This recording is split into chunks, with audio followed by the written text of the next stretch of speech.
நல்லது பண்றதுக்கு அரசியலுக்கு வாங்கடா, கொள்ளை அடிக்கிறது கொலை பண்றதுக்கு அரசியலுக்கு. வணக்கம் சார். வணக்கம் சார். எலெக்ஷன் முடிஞ்சிருச்சு. வாக்குப்பதிவு சதவீதம் பார்த்தீங்கன்னா 84லேருந்து 85க்குள்ளே இருக்குங்கிறாங்க. ஆமாம். இது வரைக்கும் வரலாறு காணாத அளவுக்குன்னு சொல்கிறாங்க. ஆமாம்.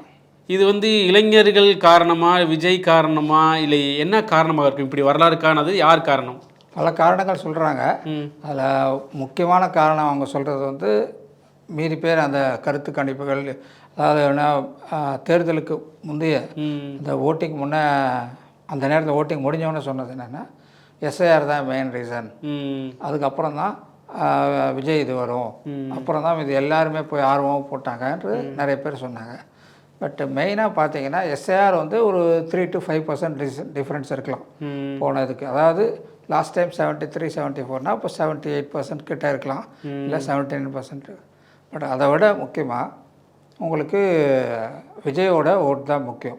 விஜய் அவங்களோட ரசிகர்கள், அதை தவிர நிறைய பேருக்கு ட்ரெஸ் கோடு போட்டு வந்தது, நிறைய பேர் பப்ளிசிட்டி, அதாவது இதெல்லாம் பெய்ட் பப்ளிசிட்டி இல்லாமல் அவங்கள நேச்சுரலாக பப்ளிசிட்டி ஆனதுனால, நேச்சுரலாக அவங்களுக்கு ஒருத்தருக்கு ஒருத்தர் சொல்லி வந்ததுனால இது அமைதியாக எல்லோரும் விஜய்க்கு போகணுன்ற ஒரு ஆர்வத்தில் வந்த ஒரு குரூப் தான் உங்களுக்கு ஏறிடுச்சு. ஆனால் இது ஏறிச்சு நம்ம இப்படி சொல்கிறோன்னா, மற்ற கட்சி என்ன சொல்கிறாங்கன்னா, மற்ற கட்சினா அதிமுக திமுக கிடையாது, மற்ற அரசியல் விமர்சனம் என்ன சொல்கிறாங்கன்னா, பணம் போய் கரெக்டாக சேர்ந்துருச்சுப்பா எல்லாத்துக்கும், அதிமுகவும் சரி அதிமுகவும் சரி பணத்தை அழகாக செட்டில் பண்ணிட்டாங்க, அதுக்குரிய ஓட்டு வந்துருச்சு. ஆனால் விஜய்க்கு தான் இந்த ஓட்டுன்னு கிடையாது. இது திமுக பிடிக்காதவங்க அதிமுக போட்டிருப்பாங்க, அதிமுக பிடிக்க திமுக இப்படி தான் போட்டிருப்பாங்க. ஆனால் விஜய்க்கு விஜயால் இந்த ஓட்டு பெர்சன்டேஜ் ஏறலை. இல்லை, விஜயால் அவங்க சொல்கிறது அவங்களோட பாயிண்ட் ஆஃப் வியூ அவங்க சொல்கிறாங்க. ஆக்சுவலாக இவங்களுக்கு விஜயோட கட்சிக்கு அதை டிவிகேக்கு ஆல்ரெடி 1,30,000 1,50,000 மெம்பர்ஸ் இருக்காங்க. மெம்பர்ஸ். ஆமாம். அதை தவிர அவங்க ஓட்டு போட்டாலே அவங்களுக்கு 1.5 லட்சம் ஓட்டு வந்துருச்சு. 1.5 கோடி ஓட்டு, அது கிட்டத்தட்ட 1.5 லட்சம் ஓட்டுனா வந்துருச்சு. மெம்பர்ஸ் இல்லாதவங்களும் இருப்பாங்கள்ல நிறைய பேர். அதுலேயே அவங்க வீட்டில் இன்ஃப்ளூயன்ஸ் பண்ணுறதும் ஒரு சதவீதம் இருக்குது. இது தவிர நம்ம வயசானவங்களை நிறைய பேர் கேட்டோம்னா அவங்க எல்லாருமே சொல்கிறது நிறைய பேர் டிஎம்கே போட்டேன், ஏடிஎம்கே போட்டேன், அதுக்கு ஈக்குவலாக டிவிகே போட்டவங்கன்னு சொல்கிறாங்க. ஸோ இவங்க எல்லாம் கணக்கெடுத்ததெல்லாம் 40 வயசுக்குள்ளே இருக்கிறவங்க தான் டிவிகேக்கு போட்டதாக சொல்கிறாங்க. இல்லை, 50 வயசுக்குள்ளவங்க போட்டாங்க. இது தவிர லேடிஸ் நிறைய போட்டிருக்காங்க. இதை தவிர புது வாக்காளர்கள் தவிர வயசானவங்களும் போட்டிருக்காங்க. ஒரு டிஃப்ரெண்ட்டாக இருக்கணுமே. இது தவிர நியூட்ரல் இருக்கு இல்லையா, இவங்களுக்கும் போட மாட்டேன் அவங்களுக்கும் போட மாட்டேன், நோட்டாக்கு போடுறேன்றவங்க இருக்காங்க. அந்த குரூப்பும் இவங்கள தான் சேர்ந்துருக்கு. இப்போது இவங்கெல்லாம் சேர்ந்து தான் போட்டிருக்காங்க. அதனால் டெஃபினட்டாக இது டிவிக்கே ஒரு இம்பேக்ட் க்ரியேட் பண்ணியிருக்காங்க. Okay sir. இப்போது விஜய் அவர்கள் கூட ஒரு இதில் ஒரு மாநாட்டிலையோ ஒரு மீட்டிங்லேயோ பேசுனது மாநாட்டில் தான் பேசியிருக்காரு. தேர்தல் நேரத்தில் பணம் லாரியாக வரும் அப்போ பாருங்கன்னு. ஆனால் அதுக்கு முன்னாடி தேர்தல் பத்திரத்தில் பார்த்தீங்கன்னா திமுக சரி அதிமுக சரி ஸ்டாலின்லாம் பார்த்தீங்கன்னா 10,000 கையிருப்பு அப்படின்னாரு. ஆனால் இப்போலாம் ஒரு வீட்டுக்கே ஒரு ஒரு 2 வீட்டுக்கே 10,000 போயிருக்கு வாக்காளர்களுக்கு. அது தவிர கொடைக்கானல் கூட போயிருக்கு அதே 10,000. அது படகு சவாரியில் 10,000 விட்டு 6,000 படகு சவாரி, மீதி 4,000 தான் இப்படிலாம் சொல்கிறாங்க. தனி விமானத்தில் இப்படிலாம் சொல்கிறாங்க. இதெல்லாம் என்ன இதில் என்ன இது ஒரு முறைகேடு தானே? இது மக்களை ஏமாற்ற, தேர்தல் ஆணையத்தை ஏமாத்துற மாதிரி தானே? தேர்தல் ஆணையம் சரியாக வேலை செய்கிறது தான் அர்த்தம், வேற ஒன்றும் இல்லை. இது எப்படின்னா கிளியர் கட் எவிடன்ஸ் இருக்குது. ஆமாம், சில இதில் வீடியோலாம் வெளியிட்டாங்க, பணம் கொடுக்குற வீடியோலாம் வந்துச்சு. வீடியோ உங்களுக்கு பப்ளிக்காக வந்திருக்கு. அதுக்கு என்ன ஆக்ஷன் எடுத்தாங்கன்னு இதுவரையிலும் தெரியல. இப்போ நிறைய இடத்துல காசு கொடுத்ததுக்கு எவிடன்ஸ் இருக்குது. இல்லை சார், இன்னொன்று இருக்குது. 5 வருஷத்துக்கு ஒருத்தட்டி எலெக்ஷன் வரும்போதெல்லாம் திமுக அதிமுக பணம் கொடுத்துட்டு வர்றது நம்ம நார்மல் சாமானிய மக்களுக்கே தெரியும். இப்போ மக்கள்லாம் அதெல்லாம் ஒரு உரிமைத்தகமே பார்க்க ஆரம்பிச்சிட்டாங்க. என்னடா எலெக்ஷன் வச்சு பணம் வரல அப்படின்னு. இது தேர்தல் ஆணையத்துக்கு தெரியாமல் இருக்க போது ஏன் இது இன்னும் நடவடிக்கை எடுக்காமல் இருக்கிற காரணம் என்ன? அதுதான் நானும் கேட்குறேன். அதாவது கண்டிப்பாக அவங்க எடுக்கிறது இல்லை. அது ஏன்னா லாஸ்ட் டைம் ஒரு இடைத்தேர்தல், ஈரோடு இடைத்தேர்தல் வந்துச்சு. அதில் தட்டிலாம் கட்டி உட்கார வச்சு இல்லை வீடியோ ஃபோட்டோஸ் எல்லாமே வந்துச்சு. இப்போ திருப்பி கோயம்புத்தூர் கோயம்புத்தூரில் ஒரு இடத்துல திருப்பி தட்டி கட்டி பண்ணியிருக்காங்க. ஸோ இதெல்லாம் வீடியோஸ் தட்டி கட்டுறதுல ஒருத்தர் ஃபேமஸாக இருக்காரு சார். அவங்க கட்டணும். பட்னா இவங்க என்ன பண்ணுறாங்க தெரியலையே. தேர்தல் ஆணையம் அந்த இடத்துல வேலை செய்தா என்ன ஒன்றுமே தெரியல. இப்போ யாருக்கு அவங்க சப்போர்ட் பண்ணுறாங்க? நல்லதுக்கு சப்போர்ட் பண்ணுறாங்களா, இந்த மாதிரி விஷயங்களுக்கு சப்போர்ட் பண்ணுறாங்களா, ஒன்றும் தெரியல. நிறைய பேர் எவிடன்ஸோட ப்ரூஃபோடு இருக்குது. இப்போ டிவிக்கு ஆதரவாளர்கள் சில பேர் நிறைய இடத்துல போயிட்டு ப்ரூஃபோட இந்த கூப்பன்லாம் எடுத்து இங்கே பேர் கொடுக்குறாங்க, போட்டாங்களே, கம்ப்ளைண்ட் கொடுத்தாங்க, ஆப்லைன் கம்ப்ளைண்ட் பண்ணாங்க. எந்த நடவடிக்கையும் இது எடுத்தவங்க கிடையாது. அப்போது மெயினாக வந்து இது வந்து சம்திங் ராங், எங்கேயோ வந்து தவறு நடக்குது, அதை இவங்க கண்டிக்க மாட்டேங்கிறாங்க. யார் தேர்தல் ஆணையம் இப்போ வந்து அவங்களாம் டிஸ்குவாலிஃபை பண்ணலாமே. ஆமாம். இப்போது அவங்களுக்கு வந்து டிஸ்குவாலிஃபை பண்ணிட்டா அப்போ அடுத்த செய்கிறவங்களுக்கு பயம் வரும். இப்போ எந்த ஒரு தண்டனையும் இல்லைன்னா இப்படி தான் அடுத்த வாட்டி ஒன்றும் கொடுப்பாங்க. அதான் விலைவாசி ஏறுது இல்லை. அப்போ 500 1000 கொடுத்தாங்க, இப்போ 5000 வந்துட்டாங்க. அடுத்த வருஷம் போனால் 10,000 மினிமம் ஆயிரும். அப்போது இதெல்லாம் வந்து கண்டிக்கணும் யார் பண்ணுவாங்க? அவங்க தான் பண்ணணும், கவர்மெண்ட் தான் பண்ணணும். அவங்க என்ன சொல்கிறாங்க, இப்போது ஸ்டேட் கவர்மெண்ட்டை சொன்னால் காபந்து அரசு சொன்னால் பண்ணுறவங்களே அவங்க தானே, அவங்க எப்படி பண்ணுவாங்க? ஸோ இது பாசிபிலிட்டி ஒன்லி தேர்தல் ஆணையம் தான் நடவடிக்கை எடுக்கணும். அது எப்படி எடுப்பாங்கன்னு ஒன்று தெரிஞ்சிடும்ல. ஏற்கனவே எடுத்த நடவடிக்கையும் பார்த்துட்டோம் நம்ம, இப்போ எப்படி எடுக்க போகிறாங்க தெரியும், பார்ப்போம். ஓகே, இப்போது தேர்தல் முடிஞ்சிருச்சு, வாக்கு 4ஆம் தேதி. இப்போ இடைப்பட்டில் பார்த்திங்கன்னா தலைவர்கள்லாம் ஓட்டு கேட்டு இப்போ எல்லாம் டூருக்கு போயிட்டு வந்துட்டாங்க எல்லாம். கொடைக்கானல் ஸ்டாலின் அதெல்லாம் போயிட்டாரு. விஜய் அவர்கள் முடிவு தான் கோயிலுக்கு போயிருக்காரு, அதை பக்தியாக சுற்றுறாரு அப்படின்றாங்க. இது விஜய் அவர்கள் ஒன்று விட்டுட்டீங்களா? உதயநிதி துபாய் போயிட்டாரு. இது வந்து என்ன சொல்கிறாங்கன்னா அதிமுக என்ன சொல்கிறாங்கன்னா, விஜய்க்கு இப்போவே தோல்வி பயம் வந்துருச்சு, அதனால தான் இப்போ கோயில்களாக சுற்றிட்டு இருக்காரு, அவர் தோக்குறது உறுதி தான்ப்பா, டெபாசிட்டே இழந்துடுவார் அப்படின்லாம் சொன்னாங்க. சில பேர் இந்த ரங்கராஜ் பாண்டே ஆளுக்கெல்லாம் முன்னாடி என்ன சொன்னாங்கன்னா 10 கூட வரமாட்டார் அப்படிலாம் சொன்னாங்க தேர்தலுக்கு முன்னாடிலாம். சில பேர் விஜய் ஜெயிக்க மாட்டார், டெபாசிட் இழந்துடுவார். இப்போ பார்த்தீங்கன்னா கருத்து கணிப்பெல்லாம் இப்போ வாக்குப்பதிவை சதவீதத்தை பார்த்தோன்னா எல்லாமே அப்படியே கருத்தை மாற்றுறாங்க எல்லாம். நீங்களும் பார்த்துருப்பீங்க, அதை எப்படி பார்க்குறீங்க? இது ஆக்சுவலாக வந்து ஃபஸ்ட்டு என்ன சொன்னாங்கன்னா, ஃபஸ்ட்டு கோயிலுக்கு போகிறது பார்ப்போமா. கோயிலுக்கு போகிறது வந்து அவங்கவுங்க தனிப்பட்ட விருப்பம். அவர் கோயிலுக்கு மாத்திரம் போகல, வந்து மசூதிக்கும் போயிருக்காரு, அது தவிர சர்ச்சுக்கு போயிருக்காரு. அவர் இதெல்லாம் ஆகலை, பேசுகிறவங்க பேசிகிட்டு தான் இருப்பாங்க, அதுக்கு சம்மந்தமே இல்லை. அவரோட தனிப்பட்ட விருப்பம், தனிப்பட்ட பக்தியோட போகிறாங்க. அது மாதிரி ஓட்டுப்பதிவு முடிஞ்சிருச்சு, இனிமேல் போனாலும் நடிக்கிறன்னு அர்த்தம் கிடையாது. இது தேவையே இப்போ ஓட்டுப்பதிவு முந்திடுச்சு, அது முன்னாடி போனால் கூட சொல்லலாம். அப்படியே கோயிலுக்கு போனாலும் இவங்களுக்கு என்ன ப்ராப்ளம்? அப்படியே மசூதிக்கு போனாலும் இவங்களும் அவரோட வேண்டுதல் இருக்கலாம், எதாவது ஒன்றா இருக்கலாம். அவர் ஒவ்வொரு படம் முடிஞ்சப்பறம் கோயிலுக்கு போகிறது எல்லாம் அவரோட வழக்கம் இருக்குது. அதனால் இவங்களுக்கு எதாவது நஷ்டம் இருக்கா?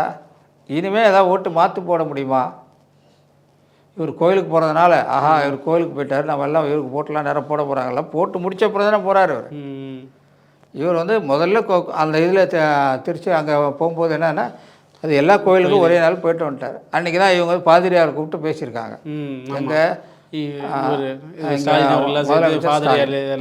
எல்லாரும் கூப்பிட்டு கேன்வாசிங், இவர் அவர் தானே போகிறாரு, இவர் யாரையும் கூப்பிட்டு கேன்வாஸ் பண்ணலையே. அதை தவிர இப்படி எல்லாம் ஓட்டு முடிஞ்சு அந்த கவுண்டிங்காக வெயிட் பண்ணிகிட்ருக்கோம். அவர் இடைப்பட்ட நேரத்தில் அவர் போயிட்டுருக்கார், அது அவரோட தனிப்பட்ட பக்தியை பொறுத்து இருக்குது. ஸோ இதெல்லாம் வந்து குற்றம் கண்டுபிடிச்சிட்டு சொல்கிறவங்க சொல்லிட்டு போட்டோம், நமக்கு அதை பற்றி இல்லை. நெக்ஸ்ட்டு வந்து நீங்கள் கருத்து கணிப்புகள் சொன்னீங்க, தேர்தல் இப்போ இந்த இது வந்து எப்படின்னு சொன்னால், ஃபஸ்ட்டு இவங்க ஆளே இல்லை. எது விஜயெல்லாம் ஒரு ஆளே இல்லைப்பா, கூட்டம் வாக்கா 134 தொகுதிக்கு ஆளே இல்லை, ஃபஸ்ட்டு வேட்பாளரே இல்லைன்னாங்க. அப்படியே போட்டாலும் இன்னொன்று சொல்கிறாங்க சார், இதெல்லாம் நிற்க மாட்டார், 2 மாதத்தில் போயிடுவார், நான் இவரெல்லாம் எலெக்ஷன் வரங்காட்டி நிற்க மாட்டார் அப்படிலாம் சொன்ன விமர்சனம் நிறைய வந்துச்சு. அது 1000 சொன்னாங்க. கடைசியில் அவங்க சொன்னதுன்னா எலெக்ஷனுக்கு முன்னே, அதாவது எலெக்ஷன் டேட் அறிவித்த பிறகு அதுக்கப்புறம் வந்து வேட்பாளர் எல்லா கட்சியும் போடணும்ல, அப்போ இவர்கிட்ட ஆளுங்களை எல்லாம் எங்கேருந்து போடுறது அப்படின்னு சொன்னாங்க. அப்புறம் போட்டப்பறம் என்ன சொன்னாங்க, வேறு கட்சியில் இருக்கிற ஆளை போட்டாங்கன்னாங்க. இவங்களுக்கு ஆளே இல்லைன்னாங்க. இவங்க 70% ஆள் இவங்க ஆள் தானே போட்டிருக்காங்க. ஒரு 30% ஆள் 20% ஆள் தான் வெளியாளெல்லாம் போட்டிருக்காங்க. ஒரு சிலருக்கு புதுசாக வந்தவங்க எல்லாருக்கும் சான்ஸ் கொடுத்துருக்காங்க. இது வந்து கம்ப்ளீட்டாக ஒரு மிக்சர் ஆஃப் பீப்புள், எல்லோருக்கும் கலந்து தான் கொடுத்துருக்காங்க. இவங்க நினச்சிட்டு இருக்காங்க அவங்களுக்கு தான் கொடுத்தாங்க, இவங்களுக்கு தேவையில்லை. அவங்கவுங்க வேலையை அவங்க பார்த்துட்டு போக வேண்டியது. அவங்க வேலை, அவங்க நல்ல ஆளுங்களை பார்த்து தான் கொடுக்கணும். அவங்க லிஸ்ட் எடுத்து பார்த்தீங்கன்னு வச்சிங்களேன், நிறைய பேர் எல்லா விதமான புகார் இருக்கிற ஆளுங்களே திருப்பி கொடுத்துருக்காங்க. முதியோர் இல்லமெல்லாம் முடிஞ்சு அதுக்கு அடுத்த ஸ்டேஜுக்கு போனவங்களுக்கு சீட்டு கொடுத்துருக்காங்க. ஸோ இதெல்லாம் வந்து இப்படி பேசணுன்னா அவங்கள பற்றி பேசலாம், அவங்க வந்து இவங்களுக்கு பேசுகிறாங்க, ஒன்றுமே இல்லை. இப்போ ஒரு சில அமைச்சர்லாம் இப்போ வந்து வேட்பாளர் கொடுத்துருக்காங்க, அவங்களாம் நடக்கவே முடியல சுத்தமாகவே. ஸோ இவங்கெல்லாம் வந்து எப்படி பண்ணுவாங்க, என்ன பண்ணுவாங்க, ஒன்றுமே புரியல. யங்ஸ்டர்ஸ் அவங்க கட்சியில் யங்ஸ்டர்ஸ் எவ்வளோ வருஷமாக வேலை செய்கிறவங்க இருக்காங்க இல்லையா, அவங்களுக்கு கொடுத்துருக்காங்க ஒரு சான்ஸு. இப்போ இவங்க எல்லோரும் புது ஆளுங்கள் கொடுத்தா எல்லாமே யங்ஸ்டர்ஸ் தானே. ஆமாம், இவங்க அட்லீஸ்ட் இன்னும் 20-30 இயர்ஸ்க்கு உழைக்கக்கூடிய ஆளுகள். அவங்களும் உழைச்சி ரிட்டையர் ஆகிட்டாங்க, ஆல்மோஸ்ட் ரிட்டையர்மெண்ட் முடிஞ்சிருச்சு. திருப்பி அவங்களுக்கு சீட்டு கொடுத்து ஒரு ஒரு கேண்டிடேட் என்ன பண்ணியிருக்காருன்னா, பையனுக்கு கொடுத்தது முடியாதுன்னு சொல்லி அவரு தான் நிற்பேன்னு சொல்லி நின்று இருக்காரு. புரியுதுங்களா? அதெல்லாம் வந்து 80 வயசு ஆகிடுச்சு, பசங்களுக்கு தானே கொடுத்துருக்காங்க. அப்படியும் ஒத்துக்கல அவர், அதுவும் நான் தான் நிற்பேன்னு சொல்லி பையனை வித்ட்ரா பண்ண வச்சுருக்காங்க. ஸோ இப்படிப்பட்ட ஒரு சூழ்நிலை இருக்குது. இதில் வந்து இப்போது இருக்கிற நிலைமை அப்படின்னா இவங்க வந்து நியாயமாக எல்லோரும் கொடுத்துருக்காங்க. வின் பண்ணுறது வேணா மக்கள் தான் டிசைட் பண்ணணும். நம்மளே எல்லாம் சொல்லிட்டு இருந்தால் ஒன்றும் அர்த்தமே இல்லை. Okay okay sir. இப்போது அதே மாதிரி அரசியல் விமர்சகரும் சரி, திமுக பேசக்கூடிய பத்திரிகையாளரும் சரி, ஆரம்பத்தில் என்ன சொன்னால் விஜய்லாம் டெபாசிட் இழந்துருவாருனாங்க. இப்போ தேர்தல் பிந்தைய கருத்துக்கணிப்பில் பார்த்தீங்கன்னா அவங்க சாதகமாக திமுக சாதகமாக இருந்தாலும் என்னென்னா 5 தொகுதி 10 தொகுதி இந்த மாதிரி 5 சீட்டு வருவார் 10 சீட்டு வருவாருன்னு இப்போ போகிறாங்க. டெபாசிட் இழந்துருவான்னு சொன்னவங்க இப்போ 5 10 சில இதில் விஜய்க்கு ஆதரவாக வந்திருக்கு. இதை எப்படி பார்க்குறீங்க நீங்கள்? கண்டிப்பாக சொல்கிறேங்க. இது வந்து எப்படின்னா ஃபர்ஸ்ட் ஆஃப் ஆல் ப்ரோபகண்டா, அதாவது என்ன சொல்கிறது, பிரச்சாரம் பண்ணுறது. இவங்களே வந்து அவதூறு பிரச்சாரம் தான் நான் சொல்லுவேன். ஃபர்ஸ்ட் ஆஃப் ஆல் ஆரம்பத்திலிருந்து ஃபஸ்ட்டே இந்த நிற்கவே முடியாதுட்டாங்க, நின்னாலும் ஜெயிக்க மாட்டாங்க அவங்க. அதுக்கப்புறம் அதுக்கெல்லாம் டெபாசிட்டே வந்துடாது, ஒன்றுமே இப்படியே பேசிகிட்டு இருந்தாங்க. இது வந்து நான் முதல்லையே சொல்லியிருக்கேன், எல்லார்கிட்டையும் சொல்லியிருக்கேன். கண்டிப்பான ஒரு சில பர்சன்டேஜ் வரும். எப்படின்னா இவங்களுக்கு இருக்கிற மாதிரி ஈக்குவலாக அவங்க சொல்கிறாங்கன்னா இவங்க தான் வருவாங்க இவங்க தான் வரமாட்டாங்க. நான் சொல்கிறேன் 3 பேர் கண்டிப்பாக கண்டெஸ்ட்டில் இருக்காங்க. அந்த 3 பேரில் யார் வேணால் வரலாம். ஆனால் அதில் வந்து 2 பேர் ஜாயின் பண்ணால் தான் ஆட்சி அமைக்க முடியும்னு என்னோடய அபிப்பிராயம். ஆனால் சொல்ல முடியாது, யார் வேணால் வர்றதுக்கு வாய்ப்பு இருக்குது. ஆனால் இவங்க ஒன்றுமே கிடையாதுன்னு சொல்கிறது கண்டிப்பாக வந்து இது வந்து என்ன சொல்கிறது, அவதூறு பிரச்சாரம் தான் சொல்லுவேன். ஏன்னா இவ்வளோ தூரம் நடந்திருக்கு, இவ்வளோ தூரம் எலெக்ஷன் ஆகிருக்கு, நம்ம கண் கூட பார்த்தோம். எல்லாம் சொல்லுவாங்க கண்களால் பார்த்ததும் பொய், காதால் கேட்பதும் பொய், மெய் நேராக தீர விசாரிப்பது. நம்ம எல்லாமே பார்த்தோமே, என்னாச்சு? இவங்க வந்து கண்டிப்பாக பார்த்துட்டு எல்லாம் முடிச்சுட்டு எல்லாம் இவ்வளோத்தையும் பார்த்தும் இப்படி பேசுகிறாங்கன்னா இவங்க எப்படிப்பட்ட ஆளாக இருப்பாங்க? இவ்வளோ தூரம் பார்த்தாங்க, எங்கே பார்த்தாலும் காக்கி சட்டை ஒயிட் ஷர்ட் போட்டு, காக்கி பேண்ட்டு ஒயிட் ஷர்ட் போட்டு நிறைய பேர். ஸோ நிறைய லேடிஸு அவங்களே சொல்கிறாங்க. ஒரு சில இதில் பேசிகிட்டு இருக்கும்போது நிறைய முஸ்லீம் லேடிஸ் வந்து டிவி கேட்க போட்டதா யார் நம்மளாம் சொல்லலை, நம்ம பார்க்கல, நமக்கு தெரியும். அவங்க தான் சொல்கிறாங்க. யார் முதல்ல முடியாது ஒரு ஓட்டு வராதுன்னு சொன்னவங்க தான் சொல்கிறாங்க. நிறைய கிறிஸ்டியன்ஸ் போட்டான்னு சொல்கிறாங்க. ஏன்னா அன்னைக்கு பாக்ஸ் திறந்தால் தான் உங்களுக்கு ஆக்சுவல் ஃபிகர் தெரியும். ஆனால் கண்டிப்பாக இவங்க சொல்கிற மாதிரி 1 சீட்டு 2 சீட்டு 3 சீட்லாம் கிடையாது. கண்டிப்பாக இவங்களுக்கு நல்ல நம்பர் ஆஃப் சீட்ஸ் கிடைக்கும். ஆனால் இது எவ்வளோ கிடைக்குன்றது தெரியல. இது நான் என்னோடய அபிப்பிராயம் என்னென்னா எல்லாருக்குமே ஈக்குவலாக கிடைக்கும், ஆனால் யாருக்குமே மெஜாரிட்டி வராது. அப்படி தான் இருக்குது இன்றைக்கி சூழ்நிலை. பட் இன்றைக்கி கவுண்டிங் திறந்தால் தான் முடியும். Okay sir. இப்போ டிவிக்கோட ஓட் பர்சன்டேஜ் அதிகரிச்சு அப்படின்னா இங்கே திமுக அதிமுக ஓட்டில் யார் ஓட்டை இப்போ பிரிக்கிற மாதிரி இருக்குது? அதிகரிக்கிறதுக்கே யார் ஓட்டை பிரிக்கிற? அதாவது இருக்குது 100%, அதில் 85% ஓட்டிங் வந்திருக்கு. அப்போ 85%ல் யாருக்கு எவ்வளோ ஓட்டு வரணுன்னு தான் இருக்குது. பெரும்பான்மை வந்து 118. அது வந்து இது நான் எவ்வளோ பர்சன்டேஜ் ஓட்ஸு அதை பார்த்தோம்னா நம்ம எப்படி பார்த்தாலும் சரி, இவங்களுக்கு 20% 30%ன்னு வச்சு 25% நம்ம சொல்லலை. இப்போ ஒன்றுமே வராத டெபாசிட்டே வராதுன்னு சொன்னவங்களாம் இப்போ 25% வந்துட்டாங்க. ஸோ அவங்களுக்கெல்லாம் ஒருத்தருக்கு 32, ஒருத்தருக்கு 30, ஒருத்தருக்கு 42 இப்படி பேசிக்கிட்டு இருக்காங்க. பட் எப்படி இருந்தாலும் ஒரு 25 கன்ஃபார்ம் நம்ம சொல்லலை, அவங்களே சொல்கிறாங்க. ஸோ ஒரு 30-35ன்றது அவங்க சொல்கிறபடி. இப்போ என்ன சொல்கிறாங்க, ஏடிஎம்கே இதுக்கு 15% வரும்னு ஒருத்தர் போட்டிருக்காங்க. அவங்களுக்கு சீட்டு 35 போட்டிருக்காங்க. இப்போ இவருக்கு விஜய்க்கு எங்கேருந்து வந்துச்சு? ஜப்பான்லேருந்து போட்டாங்களா? ஜப்பான்லேருந்து அவங்க போட்டாங்க இல்லையே. இந்த 85%லேருந்து இவங்க யார் இதுக்கு முன்னே வாங்கினாங்க அவங்ககிட்ட இருந்து தான் இவங்களுக்கு ஓட்டு வந்திருக்கு. எக்ஸாம்பிள் எனக்கு தெரிஞ்சு பாமகலேருந்து நிறைய வந்திருக்கு.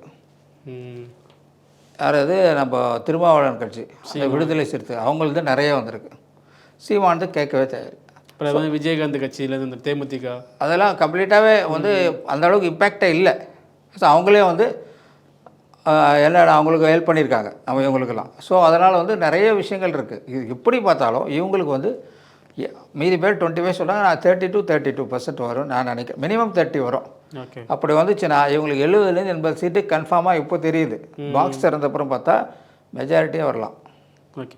இந்த ஓட்டு எண்ணிக்கையில் தபால் ஓட்டு எண்ணிக்கையில் தான் அந்த போஸ்டல் ஓட்டு எண்ணிக்கையில் தான் நிறைய முறைகேடு நடக்கும் அப்படிலாம் சொல்கிறாங்க. இப்போவே சொல்கிறாங்களே. இப்போ ஆக்சுவலாக ஆல்ரெடி 4.2 lakhs ஏதோ அந்த வயசானவங்களுக்கெல்லாம் ஓட்டு வீட்டுக்கு போய் எடுத்தாங்களே அது இருக்குது. அது தவிர 2 லட்சம் ஓட்டுக்கு மேலே அதிலே போய் வயசானங்கிறதுலேயே சில இதில் நடந்துச்சு. போய் மிரட்டி இந்த இதுக்கு போடுங்க, இதுக்கு இப்போ திமுக போடணும், காங்கிரஸுக்கு போடணும் அப்படிலாம் அதில் தேர்தல் ஆணையம் ஒர்க் பண்ணுறவங்களே போய் அப்படிலாம் ஓட்டு வாங்கினதா வீடியோலாம் வந்துச்சு. இந்த காரைக்குடியில் வந்து பிரபு அவர்களோட அவர் தொகுதியில் கூட இப்படி நடந்துச்சு. காங்கிரஸ் தூரம் ஃப்ராடுத்தனம் பண்ண முடியும், எல்லாம் பண்ணியாச்சுங்க. அதே மாரி தான் இவங்க ஜெயிச்சாகணும், வேறு வழியே இல்லை. அதெல்லாம் விட இவங்களுக்கு என்ன இப்போ லேட்டஸ்ட்டாக வந்த முறைகேடு என்ன சொல்கிறாங்கன்னா, அது ஒன்றும் கன்ஃபார்ம் நமக்கு தெரியல. ஆல்ரெடி 4 லட்சம் ஓட்டு இந்த பெரியவங்க ஓட்டு தபால் ஓட்டு போட்டிருக்காங்க. அதை தவிர 2.5 லட்சம் ஓட்டுக்கிட்ட கவர்மெண்ட் ஸ்டாஃப் இவங்களாம் போட்டிருக்காங்க. டோட்டலாக 6,4லேருந்து 6 லட்சம் வந்திருக்கணும். இப்போ சொல்கிறாங்க அதில் 2 லட்சம் ஓட்டு காணான்றாங்க. நான் எனக்கு தெரியல, நியூஸில் படித்தேன். அந்த 2 லட்சம் ஓட்டு எங்கே போச்சு அப்படின்னு ஒருத்தர் ஹெட்லைன்ஸ் போட்டிருக்காரு. அப்போ என்ன தான் நடக்குது? தேர்தல் ஆணையம் இது சரிவர செயல்படலன்னு அப்படின்னு சொல்லலாம். அது வந்து நம்ம சொல்ல வேண்டாம், அவங்களே சொல்லிடுவாங்க நாங்கள் ஒன்றும் செய்யலைன்னு சொல்லி தேர்தலானே சொல்லுவாங்க. இல்லை, மக்களுக்கே தெரியும் இவ்வளோ முறைகேடு, இவ்வளோ பணம் கொடுத்து பட்டுவாடை பண்ணுறாங்க, பணம் கொடுத்து ஓட்டு வாங்குறாங்க, இது எல்லா இதுலேயும் நடக்குங்க. போன வாட்டி ஆக்ஷனே இல்லைங்க. ரோடா நின்று போய் வண்டியை தைக்கி பணம் இருக்கான்னு செக் பண்ணவங்க வீடு வீடாக போய் தெருக்குள்ளே போகாமல் விட்டாங்க போல். இல்லை அது வந்து அதெல்லாம் இப்போ பாக்ஸ் அதான் வண்டியெலாம் செக் பண்ணுறாங்க. இப்போ இவங்களாம் கண்ணுக்கு, அதாவது இவங்க போய் செக் பண்ண வேண்டியது, செக் பண்ணி போடுறாங்களே, வீடியோ போடுறாங்க, அவங்களும் ஆக்ஷன் எடுத்தால் தானே. ஆமாம், அவங்களுக்கு எந்த ஆக்ஷனும் கிடையாது. ஏன் ஆக்ஷன் எடுக்கலன்னு சொல்லி அவங்களாவது சொல்லணும், இது சொல்ல மாட்டாங்க. எதுக்கு அந்த மாதிரிலாம் அதாவது ஒரு கண் மூடிட்டு நடக்க விட்டுடுறாங்களா என்னன்னு தெரியலையே.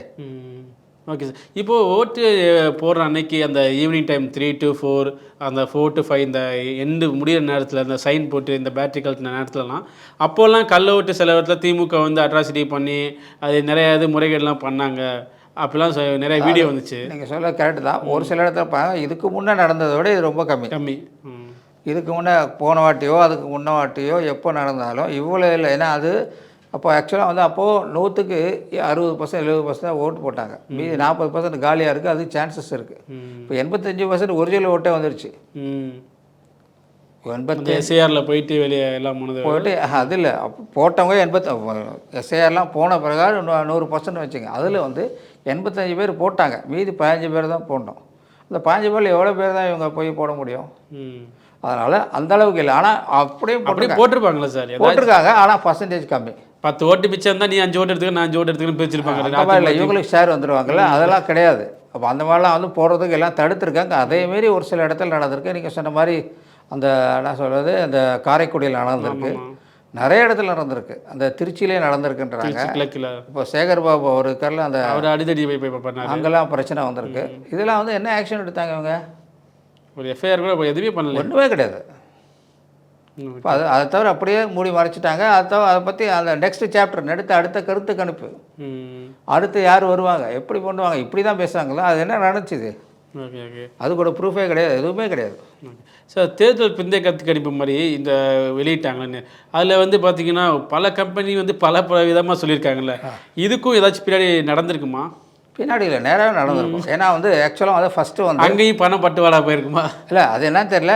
கண்டிப்பாக வந்து இது ட்ரெண்ட் செட் பண்ணணும்ல போயிட்டு. அவங்க வந்து இப்போ நான் இருக்கேன்னு வச்சுங்களேன், நான் ஒரு கட்சிக்கு ஆதரவாக இருக்கேன், நான் எனக்கு வேண்டியதான் சொல்லுவேன். இப்போ நீங்கள் ஒரு கட்சிக்காக நீங்கள் வேண்டியதான் சொல்லுவீங்க. இப்போ இதனால் பணம் வந்து தான் செஞ்சுதான்றது நமக்கு தெரியல, இருக்கலாம். ஆனால் ஒன்று, அவங்கவுங்க வேண்டி தான் அவங்க பேசிக்கிறாங்க. கண்டிப்பாக வந்து யாரும் நேர்மையாக வந்து பேசுகிற மாதிரி தெரியல. இதில் இப்போ பேசுகிறதெல்லாம் பார்த்தா எல்லாருமே டிஎம்கே வருதுன்றாங்க. ஒரே ஒரு இது வந்து 1 or 2 வந்து ஏடிஎம்கே வரதுக்கு வாய்ப்பு இருக்குன்றாங்க. அது விஜயோட ஆதரவு வச்சா வருங்கிறாங்க. விஜய் அது அப்புறம் அதெல்லாம் முடிஞ்சப்புறம் அதை வந்து இப்போ இருக்கிற நிலைமை வருதுன்னாங்க. அதுக்கப்புறம் டிவிக்கு வந்து ஒரே ஒரு ஆள் தான் வந்து சொல்லியிருக்காரு வரும்னு சொல்லிட்டு. ஸோ இதெல்லாம் பார்த்தோம்னா ஏற்கனவே என்ன சொன்னாங்க, இதுக்கு முன்னே ஓட்டே வராது இதெல்லாம் சொன்ன குரூப் தான் இது சொன்னது. அவங்க வந்து தனித்தனியாக சொல்லிட்டு இருந்தாங்க. அதுக்கு அவங்களோட கம்பெனி தான் இப்போ சொல்லிகிட்ருக்காங்க.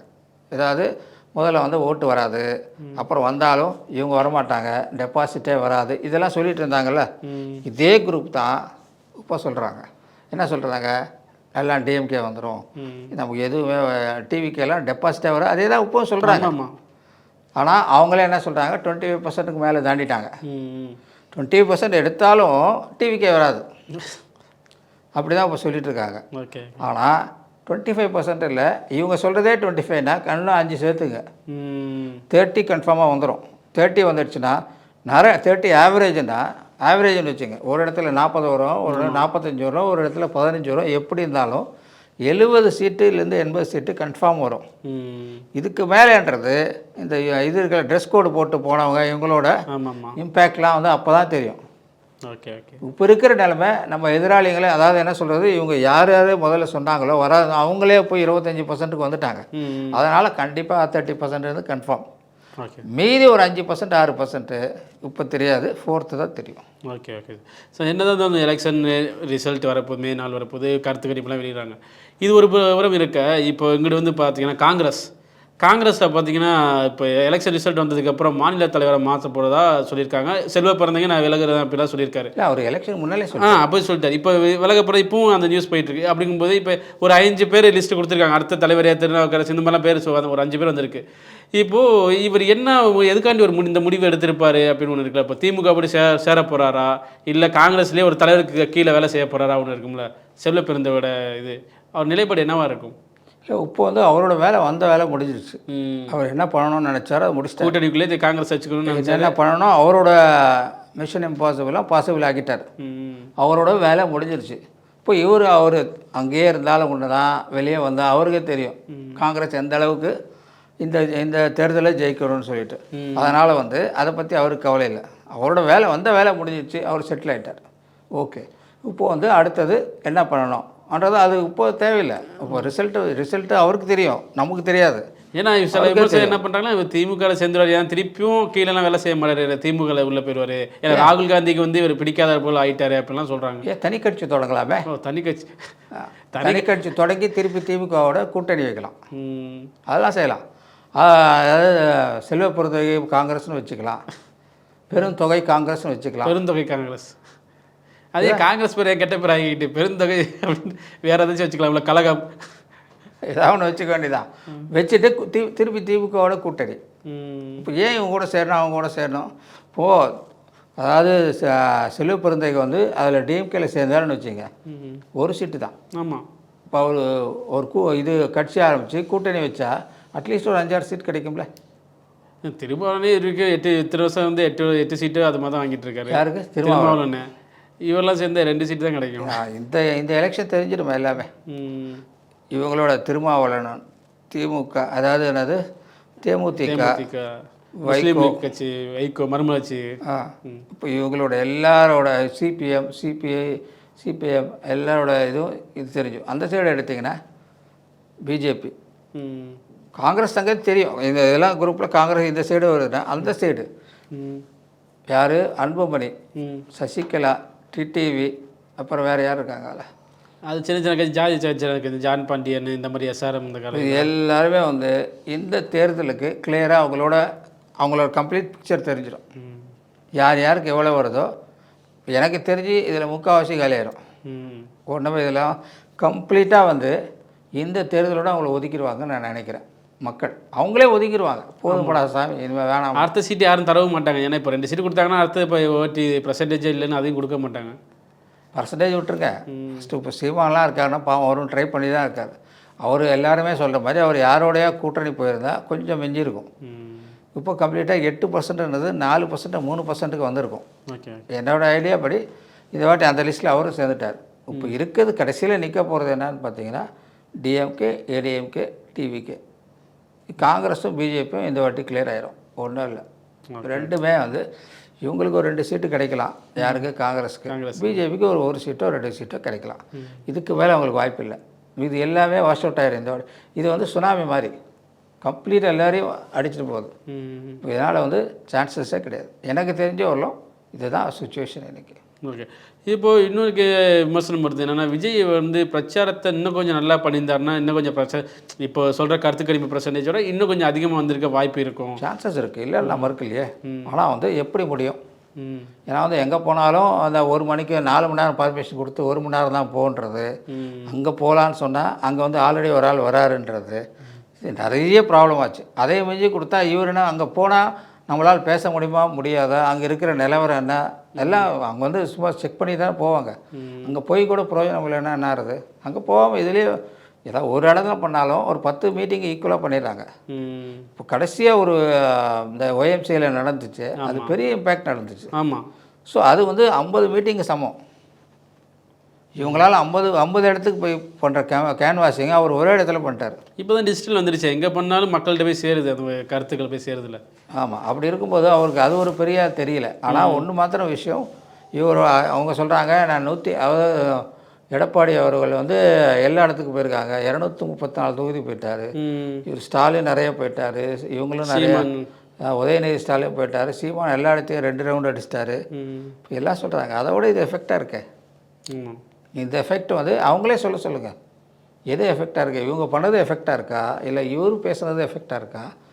ஸோ மக்களுக்கு எது இம்பேக்ட் க்ரியேட் பண்ணியிருக்குன்னு அவங்களே சொல்லுங்கள். இப்போ என்ன சொல்கிறாங்களா, நடுநிலையாளர்கள் அவங்களுக்கு கேட்டாலும் கரெக்டாக சொல்லுவாங்க. இப்போ அவங்க தானே சொல்கிறாங்க 25%, நம்ம சொல்லலையே, நமக்கே தெரியல, அவங்க சொல்லிதான் நமக்கு தெரியுது. 25% கன்ஃபார்ம் சொல்கிறாங்க அவங்க. ஒரு சிலர் தான் 20லேருந்து 25ன்னு சொல்கிறாங்க, நான் சொல்கிறேன் 30, அவ்வளோதான் வித்தியாசம். ஓகே சார், கடைசியாக ஒரு கேள்வி. இந்த கேள்வி வந்து இதோட சம்மந்தம் இல்லாத கேள்வி தான், இதை கடைசியாக ஒரு முடிச்சுக்கலாம். திமுகவில் தான் இங்கே இருக்க எல்லாமே சாப்பிட்டுட்ருக்காங்க. திமுக, கலைஞர், பெரியார், இந்த மாதிரி இந்த திமுக கழகத்தினால தான், திமுகங்கிற கட்சினால தான் எல்லாமே இங்கே சாப்பாடு சாப்பிட்டுருக்காங்கன்னு ஒரு விமர்சனம் வந்துச்சுல்ல, ஒரு ஆமாம் அது சர்ச்சையாக போச்சு. அதை பற்றி உங்கள் கருத்து என்ன சார்? அவங்கெல்லாம் அண்டாவில் எடுத்து சாப்பிட்டுட்டு இருந்தாங்க, அதுதான் விஷயம், வேற ஒன்றும் கிடையாது. சொம்பில் தண்ணி குடித்தாங்க, இப்போ அண்டாவில் எடுத்து சாப்பிட்ருக்காங்க, வேற ஒன்றுமே கிடையாது. ஸோ அது இல்லைன்னா உங்களுக்கு கண்டிப்பாக வந்து இது கிடையாது, ஐடியே வந்திருக்காது, ஐடி சிஸ்டம் கம்ப்யூட்டர் எதுவுமே வந்திருக்காது. அதான் அது. ஆனால் இவங்களுக்கு எல்லாருக்கும் ஒரு தெரியாத விஷயம், இது ஆரம்பித்தது யார் தெரியுங்களா? எம்ஜிஆர் தான் எல்காட் ஆரம்பித்தது, அதனால தான் இது வந்தது. ஸோ அதனால் எம்ஜிஆர்னால தான் இது வந்தது இல்லை, அதில் அவங்கவுங்க வேலை அவங்கவுங்க பீரியடில் அவங்கவுங்க முடிஞ்சது ஹெல்ப் பண்ணியிருக்காங்க. ஆட்சியில் தான் பண்ணி தானே ஆகணும். அவன் என்னங்க, நீங்கள் என்ன வச்சாலும் ஸ்கூலே வச்சாலும் அவன் படித்தா தான் பாஸ் ஆக முடியும். படித்து பாஸ் ஆகி அடுத்த லெவலுக்கு போய் அவங்கவுங்க சொந்த உழைப்பில் தான் வந்திருக்காங்க எல்லோரும். இவங்க வந்து அண்டா கலரி சோறு கொடுத்ததுனால வந்துடல யாரும். இது வந்து பார்த்தீங்கன்னா இந்த பர்சன்டேஜை பார்த்ததுக்கப்புறம் இந்த கதறல்லாம் வருது. ஆமாம், இதுக்கு முன்னே யாரும் இல்லை. ஃபர்ஸ்ட் ஆஃப் ஆல் இவ்வளோ கூட்டம் பண்ணோடனே இப்போ எங்களால் அவர் சொன்ன காரணம் என்னென்னா, நாங்கள் உங்களை படிக்க வச்சோம், எங்கள் சோறு தான் நீங்கள் சாப்பிட்றது, அதனால் நீங்கள் அவங்களுக்கு போய் ஓட்டு போட்டிங்களே, ஓட்டு போட்டிங்களே அவர் முடிவு பண்ணி இளைஞர்களுக்கு குறிக்கமாக ஐடி கம்பெனிஸ் இந்த மாதிரி ஐடி கம்பெனியில் போட்டிங்களே, இப்போ நாங்கள் உங்கள் மேலே எங்கள் கட்சி மேலே விசுவாசம் இல்லையான்னு இவர் கேட்டிருக்கேன். இன்னொருத்தர் என்ன சொன்னார் தெரியுங்களா, கேள்விப்பட்டீங்களா, எடப்பாடி நான் உங்களுக்கு ஆல் பாஸ் பண்ணுறதுனால தான் நீங்கள் வந்து இந்த அளவுக்கு இருக்கீங்க, இல்லைன்னா நீங்கள் பாதி பேர் இதுவே இருந்திருக்காது, ஒரு வருஷம் வேஸ்ட்டாக இருக்கும், நான் தான் எல்லாம் ஹெல்ப் பண்ணேன், நீங்கள் எங்களுக்கு ஓட்டு போடுங்கன்னு அவர் கேட்டார். கடைசியில் மக்கள் என்ன பண்ணாங்க, காக்கி பேண்ட்டும் ஒயிட் ஷர்ட்டை போட்டு யாருக்கு போடணும் போட்டாங்க. இப்போது வந்து எல்லாம் சொல்லிக்கலாங்க, ஆனால் 4th தான் தெரியும். என்னை பொறுத்தவரைக்கும் கம்ப்ளீட் அப்சல்யூட் மெஜாரிட்டி வரதுக்கு சான்சஸ் இருக்குது டிவிகேக்கு. அப்படியும் இல்லைன்னா இவங்க இல்லாத ஒரு ஆட்சி அமைக்க முடியாது. அதுதான் என்னோட கருத்து. ஓகே சார், மிக்க நன்றி. பொறுத்திருந்து பார்ப்போம் மே 4 என்ன நடக்கும். நன்றி, வணக்கம்.